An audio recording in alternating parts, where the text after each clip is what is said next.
As a bounty hunter, the Mandalorian has the option to bring his targets in, dead or alive, warm or cold. In a world of gray, the Mando sees in black and white. In Revelations 3, Jesus is speaking to 7 different churches that existed around 70 years after he died and rose again.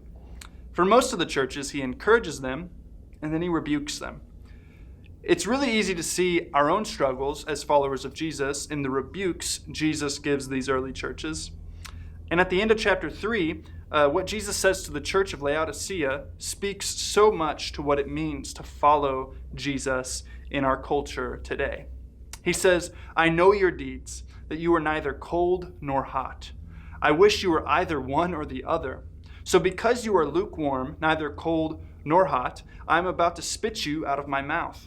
You say, 'I am rich, I have acquired wealth, and do not need a thing.' But you do not realize that you are wretched, pitiful, poor, blind, and naked. I counsel you to buy from me gold refined in the fire, so you can become rich, and white clothes to wear, so you can cover your shameful nakedness, and salve to put on your eyes, so you can see. Those whom I love, I rebuke and discipline. So be earnest and repent. Here I am. I stand at the door and knock. If anyone hears my voice and opens the door, I will come in and eat with that person, and they with me." Something that Jesus knows, something that Mando knows, is that life is pointless if you try to live in the in-between. If you try to live lukewarm, not hot or cold. Lukewarm people may call themselves Christians, but they don't actually follow Jesus. They rely on themselves and their resources more than they rely on Jesus. For the lukewarm, following Jesus isn't a way of life. It's just something they do on Sundays, or at least most Sundays. Something the Mando and Jesus have in common is that they know a way of life should affect every part of your life. You don't get to be lukewarm. You are either hot or you're cold. Mando and Jesus would also agree on one other thing. If you're cold, you're dead. Actually, if you're anything short of hot, you're dead. So how do you know if you're hot or you're cold? Jesus said lukewarm people probably don't even know they're in trouble. They think that everything they need they have with them, but they're wretched, pitiful, poor, blind, and naked. So if we can be lukewarm and never even know, how are we supposed to get hot? Well, believe it or not, Jesus tells us how to get hot, how to get connected to him in these verses. And when I say hot or cold, I'm meaning hot, meaning you're on fire for Jesus, and cold, meaning you're completely disconnected from God. To those who are lukewarm, he says, "If anyone hears my voice and opens the door, I will come in and eat with them, and they with me." So to hear Jesus' voice, that's the first thing we need to do. Hear his voice. The way he catches the attention of the Laodiceans is asking, do you know what you put your faith in?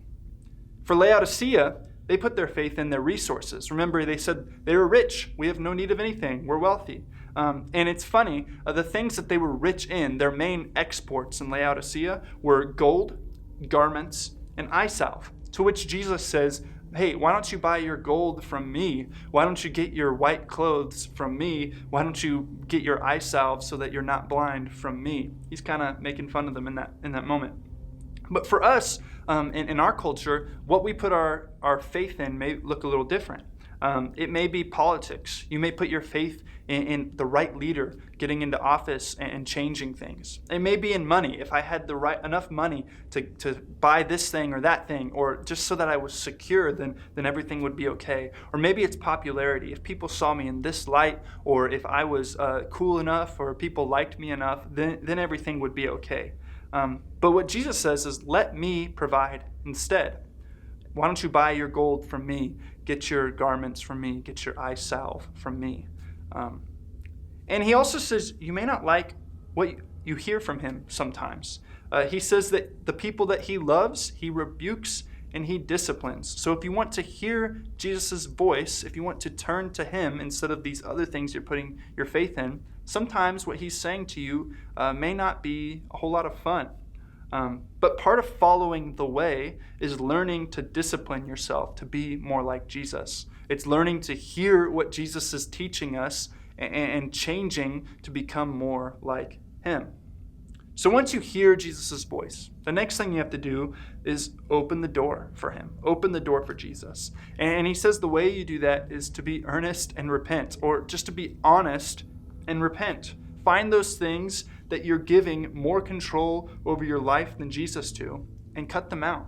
Whether it's politics, whether it's money, whether it's popularity or something else, find what you put your faith in and cut it out of your life. Be honest about it with God and with someone else. The someone else part is really crucial. Sometimes we think if we, in prayer, just keep giving it to God, that'll be enough. And it may be, but a really great step if you're trying to cut something out of your life is telling another follower of Jesus, hey, I'm putting my faith in the wrong thing, and I need you to keep me accountable in this and help me come up with ways to cut it out of my life. That is one of the best ways you can open the door for Jesus in your life. And then finally, he says that if you hear his voice and you open the door, he will come in and eat with you.